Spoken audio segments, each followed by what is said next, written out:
I'm Lydia Harris, and I'm the Clinical Research Manager for the University of Sheffield and Sheffield Teaching Hospitals. Now what I do is I help all these wonderful researchers and all the other thousands of researchers within our community to write applications that gives them the money to take their research forward. Research costs thousands and thousands and millions of pounds, and the only way we can raise that money is by either knitting hats or writing applications to get money.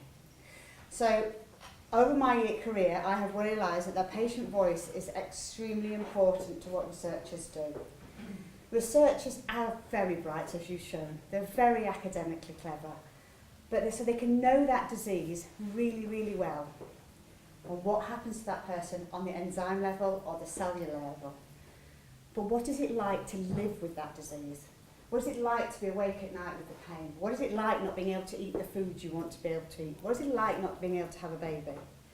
They don't know that because they haven't lived with it, and that's where I come in. I give them I'm the conduit to get them to that patient voice. But how did I come to that conclusion? Well, it started a very long time ago when I was 5. And I came from the south, and I came to a place what I thought was called Rotherham. I soon learned that it was called Rotherham with a V, and that was very important. And I went to school. Now, to be honest, I thought school was crap. I hated it. I was rubbish at it. But I was halfway through my junior school, and I remember one day my teacher said, "Today we're going to do science." Didn't know what that was, no idea. But she gave us this little piece of wood, and it had a little battery and some wires in it and a little light bulb and two clips. And I had to go around the classroom and I had to work out what made the light bulb light. Well, this was brilliant because it wasn't sitting on my chair. This wasn't being talked at. I could go off and do stuff. And trust me, I ran a lot when I was a kid. And I talked a lot as well, but that comes in later. So anyway, I'm off with my little light bulb and I'm off running around the class and doing all my bits and bobs. And my light bulb kept lighting up and I thought this was brilliant. Anyway, we sat down at the end of the session and she said, "Right, who knows what makes the light bulb light up?" And I'm like this, miss, I know. And she didn't ask me because, quite frankly, I never knew the answer to anything because I wasn't very clever. Anyway, eventually, "Go on then, Lydia, what's the answer?" And I went, "Miss, electricity is flowing through the metal." That was it. Silence. Jaw dropped from the teacher. That was my moment of glory. I was clever. I got science. I understood it. So from that point, at about 9, I was going to be a scientist. Didn't know what it meant, but that's what I was going to be. So we fast forward through O-level. We didn't do GCSEs then. And I had a lovely teacher called Mr. Ashcroft. And he really got me into biology. And I thought, right, that's what I'm going to do. Then I went to do my A-levels, and they were really hard, but I was saved by silent witness. I don't know if you remember that. Dr. Sam Ryan in that white coat, that was me. I was going to be a forensic scientist. So I'd moved from being a scientist to a forensic scientist. But I knew I needed a degree for that, which meant I had to go to university. Now, like Fiona, I had a challenge. Big geographical one. I had to cross the Pennines. Not good for a Yorkshireman. Though I wasn't born here, I definitely felt like I belonged. So I asked my mum and dad if it was all right if I went to Manchester University. It was only 20 miles away, but it was over the Pennines. So anyway, went over there for 5 years, spent most of it drunk and talking a lot. Still talking. Came down, did that, and I came out all right. I did spend quite a lot of time on podiums and hacienda, but did manage to get a degree at the end of it, and it wasn't bad. And in them days, we didn't have computers. I know that's going to sound weird. So when I graduated, I wanted to apply for jobs. And I applied for over 100 jobs in Manchester and London. And every single one, you get your new scientist on a Thursday, and you'd wait and read the application, and you had to handwrite your cover letter, and you put in a photocopied CV, and off it went. And after doing this 100 times, I realised I wasn't going to get a job. Second geographical challenge. I needed to move to London. Now, you think moving to Manchester's bad. Try being a northerner going down south with a chip on the shoulder the size of a double-decker bus. It was not easy. But I knew that if I wanted to become Sam Ryan and that forensic scientist, I was going to have to go down south. So off I went. And my dad and my mum took me to Sheffield Station, and I was still crying 3.5 hours later in St Pancras. I cried the whole way. I did not want to go down south. But I got there, anyway. I promised Dad, I'm going for 6 months. That was 20 years ago. And I've only just come back. And even worse, I came back with a southern husband. He's in the audience person. And he did say Rotherham. He now says Rotherham with a V. It's very important. Throughout all my life, I've been a people person, and I've talked a lot, as you can tell. And my husband said to me, I'm not surprised you're telling this story, you never shut up. But a part of that has enabled me to communicate well and understand how important patients are. I started off in a lab, and when I did go to London, I did end up in a forensic laboratory for a brief moment. For a brief moment, I was Sam Ryan. It was really boring. It's pipetting. It's just pipetting. And when you're doing that on your own, that wasn't for me. I also realised I'm really, really good at project management. So, and being a people person and being able to manage work, I started to work for the Department of Health, the National Institute for Health Research, which is one of our major health funders in this country. And through that, I started to work with the NHS colleagues, and I started to work with some of the patients that are in the audience tonight. They truly understand what it's like to live with that disease, and they help us shape our research so much. We've set a large suite of patient panels up now in Sheffield, and we've got over 15 patient panels, and we have over 200 patients now that sit and meet with people like you're going to hear tonight, that come along with an idea, and the patients, I just facilitate the meeting, the patients sit there and they listen to the researcher's idea, they say, this is what I want to do, this is what I'm thinking of doing, and in my clinical trial, this is what I'm going to ask the patients to do. And then the patients will start to ask questions.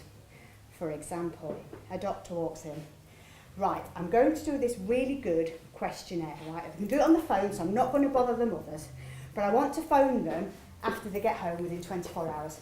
And it's got to be mothers that have got their first baby. So all the women around the table went, you're going to phone a mother 24 hours after she's given birth to her first child and ask her to complete a questionnaire. I'm not even going to say. So we just changed that to 2 weeks later. It's the simplest thing, but it made the biggest difference to that protocol, and that protocol was a success. But the doctor just hadn't thought about that simple thing. Another example, the diabetes panel were talking to a young doctor, and he was going all the way through this protocol that he wanted the patients to do.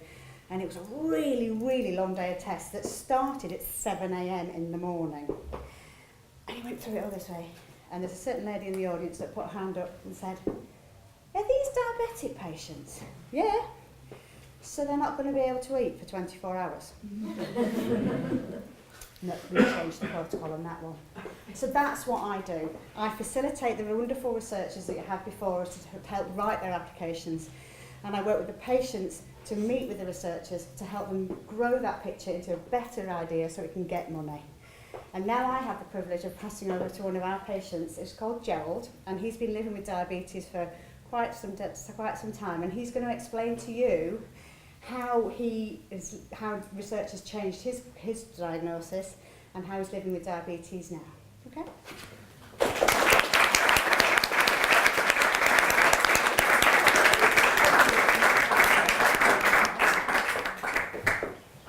I'm just bringing my ventriloquist down. Actually, I started teaching in the 70s, and she was a right babe. No, actually, I didn't actually start in Rotherham. I started in Barnsley. Not with a V, but with an E and a by in the neck. And that's where I was slightly. Well, I was diabetic for a long time actually, but just let me get my notes and actually I might need a volunteer a little bit later on. Does anyone know? I've got everything prepared, I think, on bits of card because I was told that was the way to do it. Okay, so I've called this Dancing with Diabetes because, a bit like this programme called Strictly, that none of you will have heard of, it takes a lot of training and a lot of practice to get right. There's a degree of coordination that's needed, a certain amount of balance, and hopefully you can waltz through life with it reasonably well without too many episodes.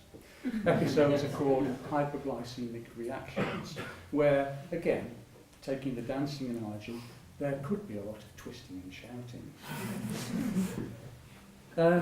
Okay, so actually I've been thinking recently about how lucky I am. I've been thinking about people that I have admired who are no longer with us. David Bowie wasn't yet 70. Zaha Hadid, 65.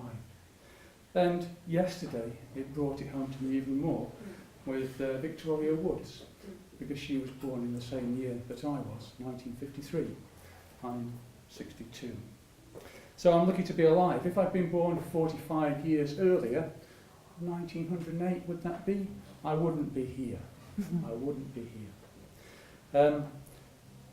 I was actually not very well when I started going to art college in Chesterfield. I was drinking a lot of water at night and losing a lot of weight, and I wondered what was wrong with me. And the GP said, breathe. So I breathed like this. And he said, oh, I think we'd better send you to what was then the Royal Hospital on West Street in Sheffield for some tests. He could actually smell my sweet breath. He didn't say I was diabetic, just said I was going for tests. So I was quite shocked when I got to the Royal Hospital, and all the nurses were saying, oh no, you're diabetic. So that was one thing that shocked me. The other thing was all these old lags there that seemed to spend most of their time going to hospital because they found it an easier life than being at home, I think. But one said, oh, you'll have your leg off, you know. And then another one said, yeah, you'll go blind. I mean, he had glasses like bottle bottoms, you know. And then the other one said, and if you inject yourself and a needle breaks off, it'll work its way around your bloodstream and stick over your heart and stop the valve working and you'll die. So this was great, you know. This was 17, just started at art college, and that's what they were telling me. Then the first clinic I went to, I saw people, a long queue of people with and they had to put their hand in a basin full of really hot water in order to get some blood flow, so they get some blood to test the person they were testing.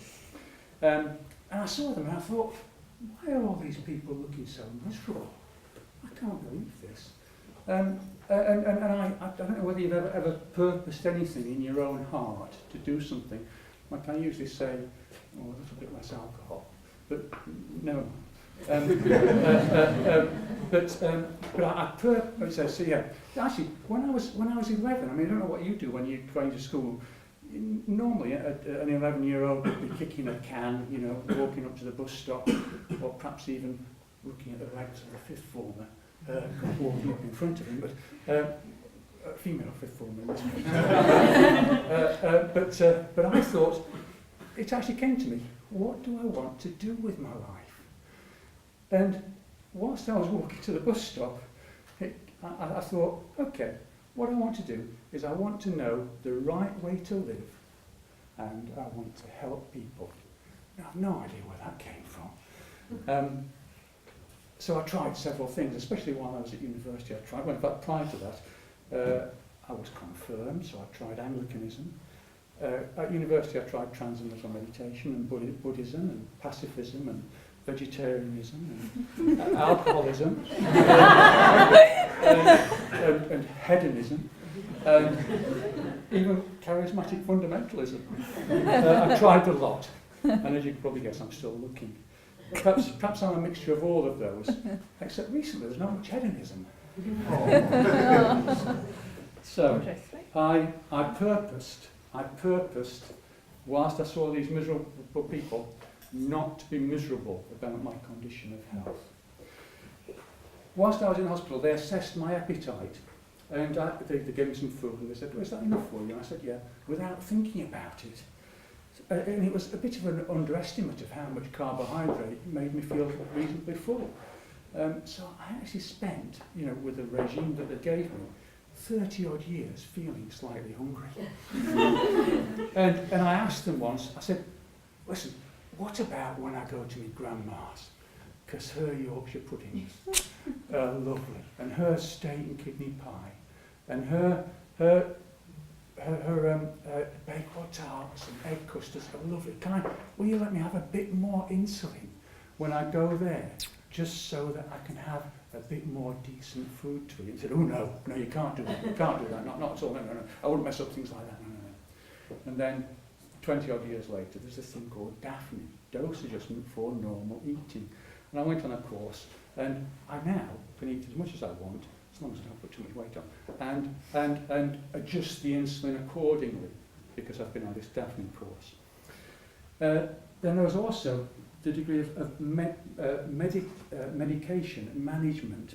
I used to have to carry around a Tupperware container, even bigger than this, with a syringe, even bigger than that in it, covered in industrial spirit.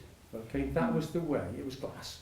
The syringe was glass, and that was the way that I would sort of go round to a friend's for tea, or something like that. And that was the start. Then I had to test my urine with it was a chemistry set. Like, there was a test tube and a dropper and capsules that you put in, all sorts of stuff. It was absolutely, and it didn't work very well anyway, because it was like testing not the blood but the urine, which was sort of, anyway, I daren't say any more because I think most of you are medics. And then what came along was a slightly next best thing, a disposable needle. So I didn't have to carry around all that stuff. I could just put one of those in my pocket along with a couple of vials of insulin, which wasn't too bad. But being from Yorkshire, I didn't used to throw them away. I've used them again and again and again and again, saving the NHS a lot of money on it. And it got so bad that I was going to say it was like injecting a darning needle. It was more like a knitting needle I was injecting into myself because it was so blunt. So that was, it's as silly throwing that away as paying £2.50 for a cup of coffee. I mean, you know. And then look at this.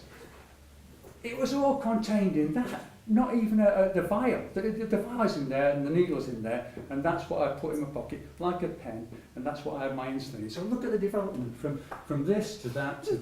Fantastic. And if I go on a bit further, I am lucky to be alive, because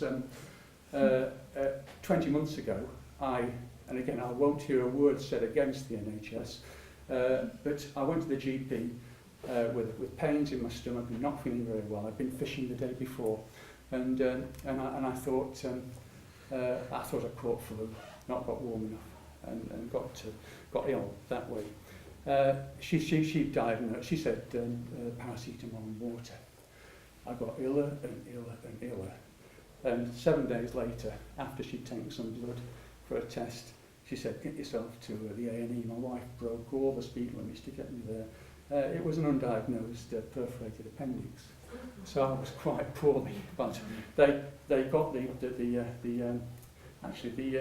doctor at Rotherham.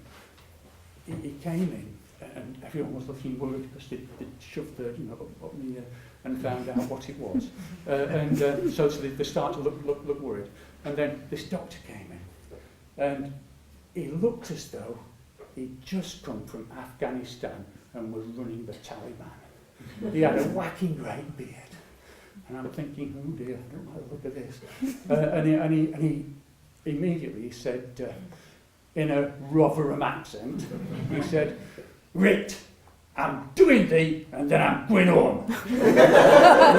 which was a wonderful way of making me feel a lot less worried. I was now to trust him. So they stopped. They did me straight away, thankfully. Otherwise, I won't be here.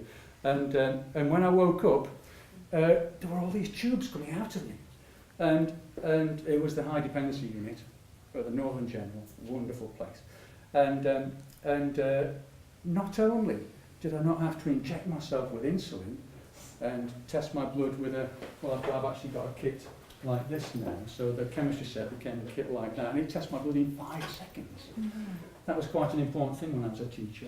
There were some that were 20 seconds, some that were 30 seconds. I said, can I have the 5-second one? Because kids are coming through the door every hour, you've got to be quick. Yeah, so these tubes. So they've got a monitor, okay, testing the blood, and an insulin pump, pumping in the insulin. And I've never had such good diabetic control in my life. It just did it all itself, which was fantastic. And now they're even experimenting with implant research. So it's gone from, stuff from not being alive and stuff like this, right to maybe an implant working now. So, the dangerous thing about this though is that I think there's a computer or something in here, and you can upload the data onto the computer, which I'm supposed to do every time I go and see a diabetic specialist nurse, and it means that I cannot tell her any fibs. So, it also means that there are fewer episodes because there's better diabetic control. I'm not testing my urine, I'm testing my blood, and episodes come down to not having balanced the amount of insulin that I've got with the amount of food I've taken in. And it's usually down to either organisation or exercise or stress. So organisation, I may run out of sweets. I usually, if I've got some, jelly babies are a good thing to have around. Or exercise, I might be digging the garden too much or climbing a hill in the Peak District on one of these walks I arrange. Or stress, it could be, why did I invite 8 people for dinner? and why am I running 10 minutes late? So again, I felt unwell in these situations, and I don't know whether I've got time to say this, I might just have time. But being a teacher, I taught art and design for over 3 decades. One of my specialist subjects was ceramics. So kids had ready-made implements to throw around the room when I wasn't looking. But if I just briefly speak about a deal and 10 nobody wanted them. Nobody wanted a deal. Nobody wanted 10 in their class. So I ended up with them because they thought there was less writing to do than GCSE pottery. So, and they were right. But when they saw their lad, a friend of theirs, going up the drive in a BMW that he'd just bought, they ran to the window. It was on a sort of pivot, threw it open, and waved at him like this. In the meantime, knocking a bucket of glaze onto the work surface and onto the floor. And I'm thinking, I've got a limited budget. That's £27 gone down the drain. So I said, get it wiped off with a sponge from the work surface and mop it up with a mop. So one of them grabs the mop, one of them grabs the sponge. The one that grabbed the mop noticed that the other one had some new shoes on. So whilst he was mopping it up, he went like that over his shoes. It upset the other one. So he grabbed the mop and whacked him around the head like this, or down his shirt, glazed, this sort of thing. And I'm thinking, why did I ever think I wanted to help people? And that caused so much stress that I very nearly collapsed. But actually these 2 lads noticed that I wasn't well and ran next door and said, sir, phone for a nurse, Mr. Unwin's not very well. So they were, well, okay, they caused it, but they helped me anyway. So it cuts off the blood supply to the brain. So once when I was in Barnsley with my wife, I said, I'll meet you in an hour. Okay, she had jobs to do, I had jobs to do. And I knew that I was getting low blood sugar, so I went to Woolies. Some of you will remember Woolies. Loads of sweets everywhere. So I stood there looking at all these sweets. And I couldn't, any of them would have done, but I couldn't decide which one to buy. This is what happens. Your blood supply, the blood supply to the brain is cut off. Blood cells die, I think. Sorry, brain cells die. And you end up collapsing at the worst. You sometimes go into a fit. You feel as though you've been on one of these medieval rats. That's how you feel. And to think that they used to use insulin as a therapy, I can't believe that. And well, same as electroconvulsive, I can't believe that either. All this stuff like that, therapy. Anyway, yeah, my wife, so my wife heard the ambulance coming to pick me up out of Woolworths, and when I didn't turn up at the aforementioned meeting place, said, phoned round and met me at the hospital. She's very, very supportive. She's extremely supportive. She screamed at me and says, and she still does this, and says, if I don't take more care of myself, I'm divorcing you. Now I don't know if there's such a thing as being post-menopausal.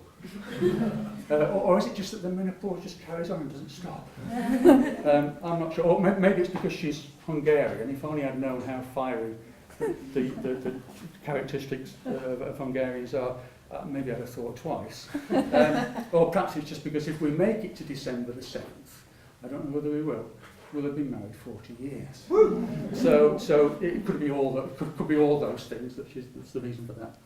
Okay, as for helping people, okay, I volunteered for research programs with Biobank, and even though I'm still far too young, the English longitudinal study of ageing, as well as Professor Tesfaye's and Marnie Gregg's research into diabetic retinopathy. You get to meet interesting people. You undergo fascinating tests and experience what it's like in an MRI scanner. It's like being in a washing machine with a bag of scanners. It's fantastic. I loved it. And I was just wondering whether it's going to pull all my fillings out. It's madness. It's madness.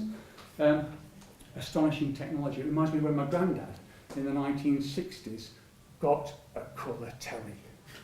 He said, I think it's marvellous. All these colour pictures coming across the sky and ending up in your living room. And I think it's the same. I mean, it's magnets. It's magnets. Okay? And when I took this home and showed my wife, she was very suspicious. She said, first thing was, are you sure that's yours and not somebody else's? And there am I thinking, this is irrefutable evidence. Not only that I have one, but that it works. So, she does have a Transylvanian grandmother who didn't at the time believe that men had landed on the moon. She just laughed. So coming from that sort of mentality, maybe she's got reason to doubt. Okay, so if Banting and Best hadn't had the volunteers to help them testing their theories on the possible injection of bovine and porcine insulin in 1926, as I said, I wouldn't be here. Let's hope in the next 45 years, as many people as possible will benefit from all of our involvements in helping to push the boundaries of medical research further.